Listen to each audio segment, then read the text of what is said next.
Hi, I'm John Green. Welcome to my salon. This is Mental Floss on YouTube, and did you know that the last name Green has been around since before the 7th century? You could have gotten that name by playing the role of Green Man on May Day, which involved dressing in green and leaves. But people were also given the name Green if they just liked wearing the color green a lot, which is probably how my people got it. Anyway, that's the first of many last name meanings I'm going to share with you today in this video brought to you by our friends at Geico.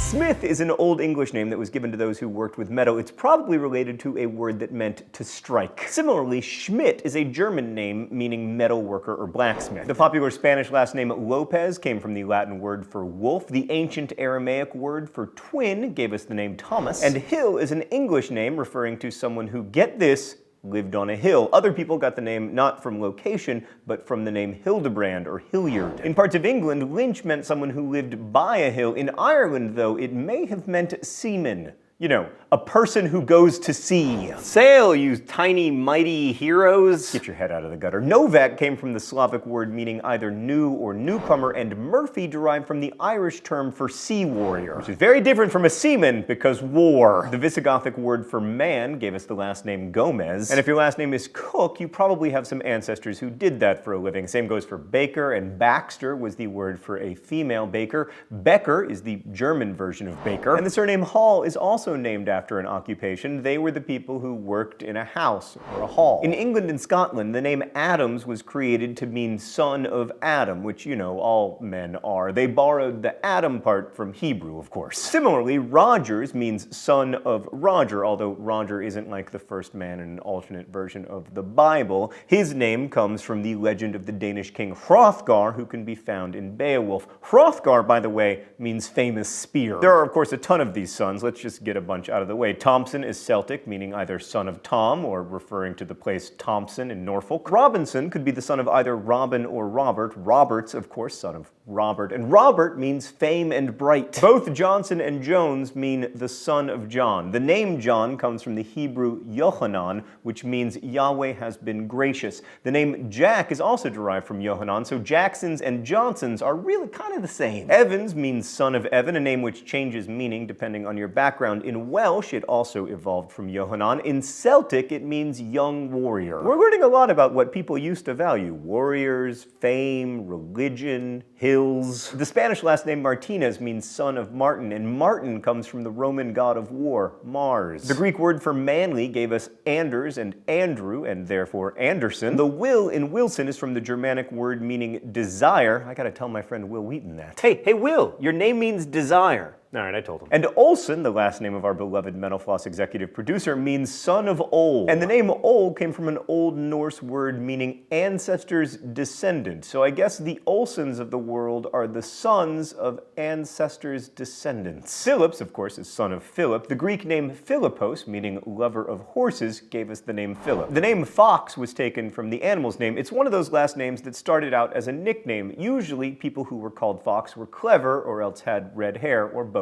Probably just one or the other. Then there's the name Russell, which is an Anglo-Norman word meaning red-haired or even red-skinned. Similarly, White was a nickname first, probably referring to a person who had white hair or a very light complexion, and Brown was someone who had brown hair or wore a lot of brown clothes. But really, wasn't that everyone in like the 5th century? I guess that explains why there are so many Browns. The popular Korean surname Kim means gold, and the Chinese name Lee can also mean plum. The L-E-E version of Lee comes from an Old English word meaning meadow. Stuart is a Scottish name meaning household guardian, so that would be the person who like handled administrative tasks for a big royal household. And Clark comes from the occupation of scribe, so I live near a hill and I'm something of a scribe, so I guess I would be a Lynch Clark. The name Walker could have been someone who did fulling, which was walking on cloth to improve its quality. Another occupation related to that name, military officers who would monitor a forest area by, you know, walking. So you're like an officer of the sky.